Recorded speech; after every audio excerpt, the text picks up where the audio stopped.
Assalamualaikum warahmatullahi wabarakatuh. Halo teman-teman, kami dari kelompok 3 ingin mempresentasikan artikel kami yang berjudul Pengaruh Perkembangan Bahasa Anak Usia Dini Ditinjau dari Latar Belakang Orang Tua. Sebelumnya, perkenalkan dulu anggota dari kelompok kami, yaitu yang pertama Balkis Salfitri, yang kedua Lydia Harini, yang ketiga Ri Anggradini, dan yang terakhir Sarla Fatisha. Baik, untuk latar belakang dari artikel ini yaitu dalam penelitian sebelumnya Anggraini 2021 menunjukkan keluarga memiliki peranan yang dominan dalam membentuk kepribadian anak. Orang tua adalah sosok yang bertanggung jawab untuk membantu anak menyelesaikan tugas-tugas perkembangannya, termasuk mengembangkan keterampilan berbahasa.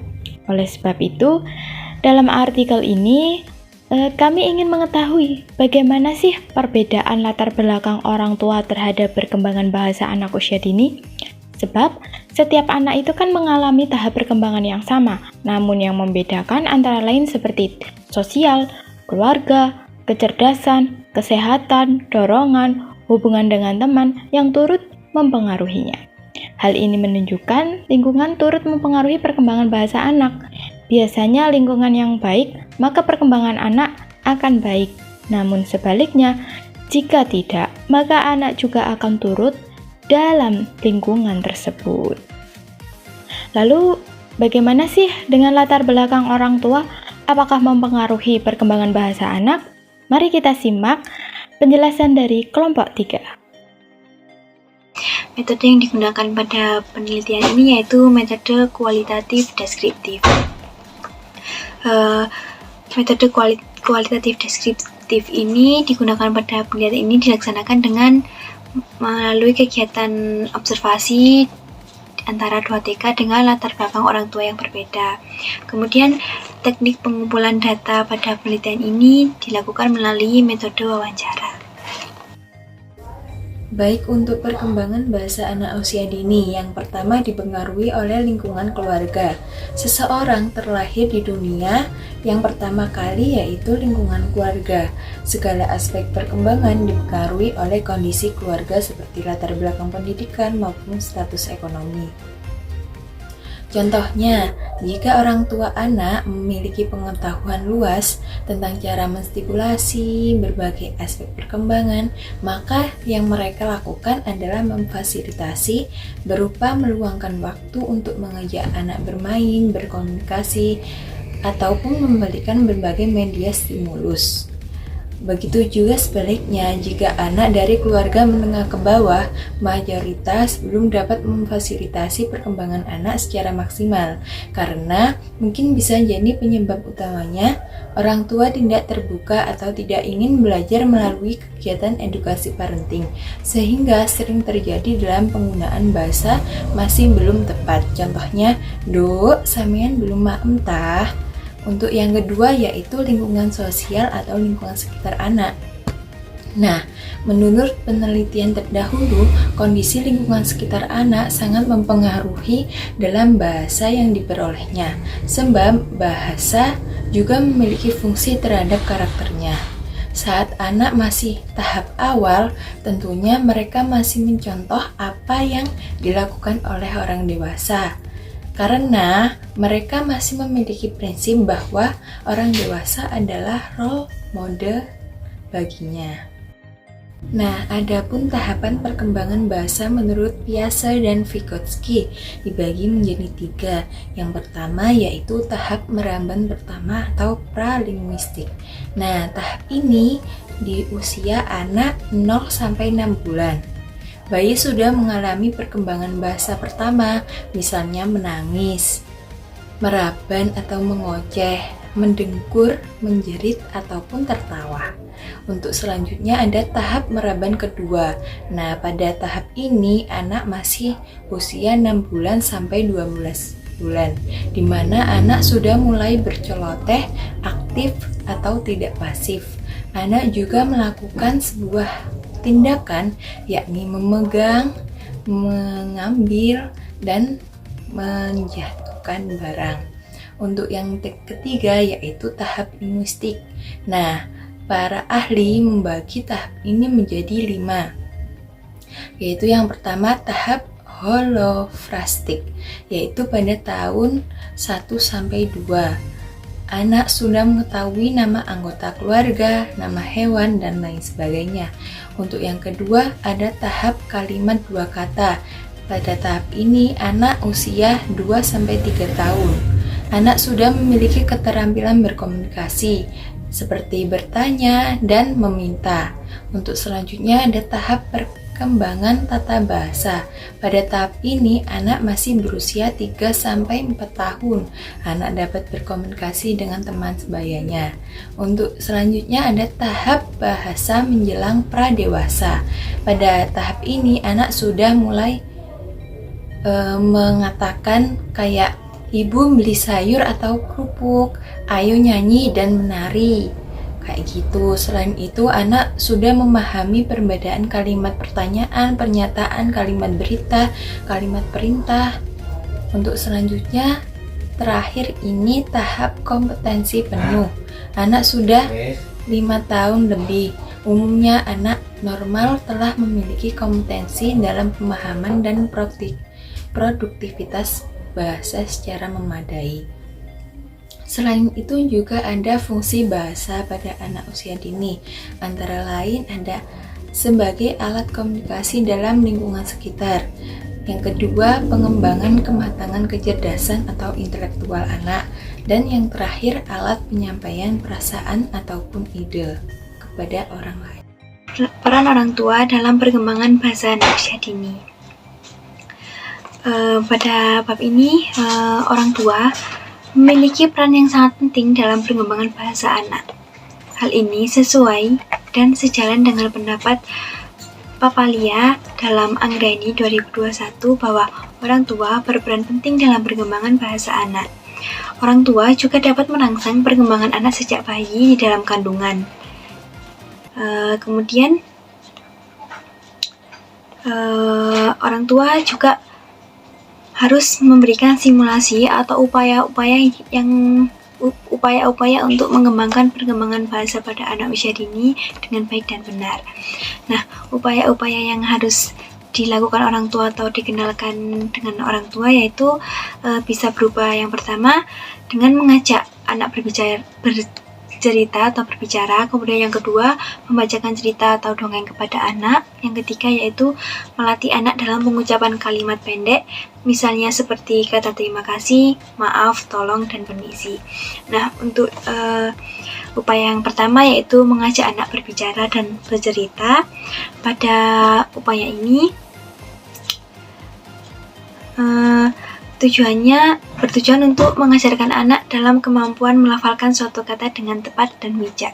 Contohnya yaitu biasanya para orang tua berbicara dengan anaknya dengan bahasa yang mengikuti anak-anak seperti adik, num, cucu gitu. Nah, seperti itu tuh salah. Sebaiknya orang tua melakukan kosakata yang benar yaitu seperti adik mau minum susu gitu. Kemudian untuk upaya yang kedua yaitu membacakan cerita dongeng atau dongeng kepada anak. Upaya ini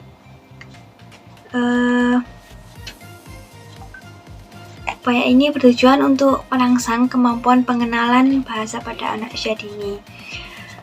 Pada saat orang tua membacakan cerita, anak usia dini secara langsung akan memusatkan perhatian pendengarannya serta akan memainkan imajinasinya sesuai dengan dongeng yang dibacakan. Jadi untuk kemampuan ini tuh sangat tepat dipilih orang tua. Kemudian untuk yang upaya ketiga yaitu melatih anak dalam pengucapan kalimat pendek sederhana, misalnya kata terima kasih, maaf, tolong, dan permisi. Dalam pengenalan ini bertujuan untuk merangsang anak agar lebih memahami bahasa serta mengajarkan nilai sopan santun kepada anak. Materi selanjutnya yaitu stimulasi bahasa pada anak usia dini. Nah, untuk stimulasi bahasa pada anak usia dini memiliki banyak sekali metode yang dapat diikuti oleh orang tua, sehingga latar belakang orang tua yang memiliki pendidikan yang tinggi maupun rendah tidak dijadikan alasan sebagai tidak bisa untuk mensimulasi aspek bahasa pada anaknya. Nah, untuk metode-metode yang dapat diikuti oleh orang tua, yang pertama ada metode bercerita, yang kedua ada metode bercakap-cakap, yang ketiga ada metode bernyanyi, dan yang terakhir ada metode bermain. Yang pertama ada metode bercerita atau mendongeng. Nah, saat ini banyak sekali orang tua yang tidak terampil untuk membacakan dongeng kepada anaknya sebelum tidur. Padahal, mendongeng merupakan suatu metode yang banyak sekali manfaatnya ketika kita konsisten untuk melakukannya. Banyak faktor mengapa orang tua tidak memiliki keterampilan ini, karena contohnya saja ketika orang tua sudah lelah bekerja, pulang larut malam, dan juga banyaknya siaran televisi yang menyiarkan kartun dongeng ataupun lagu-lagu instrumen sebelum tidur. Lalu menurut orang tua itu sudah merasa cukup untuk mensimulasi anaknya sebelum tidur. Selanjutnya, tujuan dan manfaat dari mendongeng sendiri yaitu dapat melatih daya tangkap untuk mendengarkan apa yang disampaikan orang tua, melatih daya otak untuk menjawab atau mengungkapkan pertanyaan dari cerita yang didengarkan, dan menambah perbendaharaan kosakata si anak. Metode yang kedua yaitu metode bercakap-cakap, yaitu komunikasi secara lisan secara dua arah. Nah, metode ini bertujuan untuk meningkatkan kemampuan bahasa reseptif dan ekspresif si anak. Kemampuan bahasa reseptif sendiri ialah penguasaan bertambahnya kata-kata yang dapat dikuasai oleh anak dari bercakap-cakap. Sedangkan kemampuan ekspresif ialah penguasaan anak untuk mengungkapkan keinginan, pikiran, dan perasaan secara lisan. Metode yang ketiga yaitu metode bernyanyi. Nah, di dalam lagu terdapat pengetahuan yang kita dapatkan, seperti isi lagu atau kata bahasa baku, sehingga dapat memperkaya perbendaharaan kosakata dan bahasa baru untuk anak yang sebelumnya ia tidak mengetahui. Yang keempat yaitu metode bermain peran, merupakan metode yang menggunakan aktivitas drama sederhana dan terencana di dalamnya. Nah, sebelum bermain peran, ajak anak untuk membaca buku yang ingin ia perankan. Hal ini akan mengembangkan minat baca anak. Untuk metode ini memiliki tujuan dan manfaat yang sangat berpengaruh bagi perkembangan bahasa anak, yaitu melatih anak untuk berbicara dengan lancar dan mengekspresikannya secara imajinasi mereka. Dalam penelitian ini, kami menggunakan dua macam TK. Yang pertama TK di kota dan TK di kabupaten. Untuk di TK kota, latar belakang orang tua itu mayoritas berpendidikan tinggi dan memiliki pekerjaan yang baik, sehingga dalam memfasilitasi dan memberi stimulus perkembangan anak itu sedikit lebih maksimal, karena masih bisa memberikan waktu luang untuk menstimulasi perkembangan bahasa. Dan di TK kota mayoritas orang tuanya menggunakan bahasa Indonesia yang baik dan benar. Sedangkan di TK kabupaten yang mayoritas lulusan SLTP atau SLTPA itu masih belum maksimal, karena mungkin pribadinya itu tidak ingin terbuka untuk bagaimana sih caranya memberikan stimulus perkembangan bahasa terhadap anak. Nah, bahasa yang sering digunakan oleh orang tua yang di TK kabupaten itu sering menggunakan campuran, jadi bahasa daerah dicampur dengan bahasa Indonesia, sehingga bahasa Indonesianya belum bisa dengan tepat. Jadi seperti contoh, "Duh, sampean belum makan tah?" Baik, selanjutnya ada kesimpulan dari penelitian kami, yaitu terdapat pengaruh latar belakang keluarga dalam perkembangan bahasa anak, yakni yang pertama, orang tua yang berpendidikan tinggi dan pekerjaan yang baik dapat memfasilitasi dalam menstimulasi bahasa anak meskipun mereka memiliki jadwal yang padat. Sedangkan orang tua terutama ibu yang memiliki pendidikan SLTP atau SLTA akan berbeda dalam menstimulasi perkembangan anak, salah satunya perkembangan bahasa anak. Yang kedua, bahasa yang sering digunakan dalam kehidupan sehari-hari anak dari latar belakang orang tua pekerja yang mayoritas tinggal di kota yaitu bahasa Indonesia yang baik dan benar. Sedangkan anak dari orang tua yang tinggal di desa seringkali menggunakan bahasa daerah namun belum bisa menggunakan bahasa Indonesia yang baik dan benar. Padahal latar belakang orang tua baik yang berpendidikan tinggi ataupun orang tua terutama ibu yang memiliki pendidikan SLTA tidak seharusnya menjadikan alasan untuk tidak bisa melakukan stimulasi yang baik bagi buah hatinya. Karena ada banyak sekali metode yang bisa diikuti oleh orang tua yang awam sekalipun. Beberapa di antara stimulasi perkembangan bahasa dapat melalui metode bercerita, bercakap-cakap, bernyanyi, dan juga bermain peran. Yang semua metode memiliki garis besar manfaat yang sama, yaitu melatih daya tangkap untuk mendengarkan apa yang disampaikan orang tua, melatih daya otak untuk menjawab atau mengungkapkan pertanyaan, dan menambah perbendaharaan kosakata si anak. Sekian dari kelompok kami. Wassalamualaikum warahmatullahi wabarakatuh. Terima kasih.